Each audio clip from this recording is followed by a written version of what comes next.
18 సంవత్సరాల వయస్సులోనే ప్రపంచాన్ని జయించిన ది గ్రేట్ అలెగ్జాండర్ని చూసింది. ప్రపంచాన్ని జయిస్తానని విర్రవీగి ఆత్మహత్య చేసుకున్న హిట్లర్ని చూసింది. 969 సంవత్సరాలు జీవించిన మెతూషిలాను చూసింది. పొట్టుమని 25 సంవత్సరాలు జీవించలేని ఈనాటి యువతరాన్ని చూస్తుంది. అందుకే దైవజనుడైన మోషే కీర్తనల గ్రంథము 90 అధ్యాయము 12 వచనంలో, మాకు జ్ఞానహృదయము కలుగునట్లుగా చేయుము, మా దినములు లెక్కించుటకు మాకు నేర్పుమని దేవునికి ప్రార్థన చేస్తూ ఉన్నాడు. కాలం విలువ తెలియని వాడు చనిపోతే చరిత్రలో బ్రతకలేడు.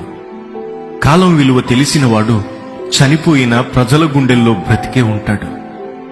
జెఫన్యా గ్రంథం 2వ అధ్యాయం 1వ వచనం ప్రకారం, సిగ్గుమాలిన జనులారా కూడిరండి, పొట్టు గాలికి ఎగిరిపోతున్నట్లు సమయం గతించిపోతూ ఉందని పరిశుద్ధ గ్రంథం గలమెత్తుతా ఉంది.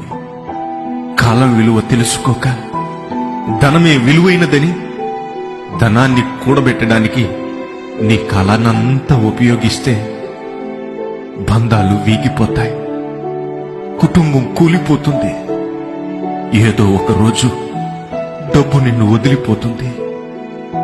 నీవు మాత్రం ఒంటరిగా మిగిలిపోతావు. అందుకే దేవుడు నీకిచ్చిన సమయంలో కొంచెం సమయం దేవునికి ఇవ్వగలిగితే, దేవునితో నడవగలిగితే నువ్వు ఒక హనోకు కాగలవు, ఒక థామస్ ఆల్వా ఎడిసన్ కాగలవు, ఒక విలియం కేరీవి అవుతావు, చరిత్రలో నిలిచిపోతావు. నేస్తమా, సమయాన్ని పోనీయక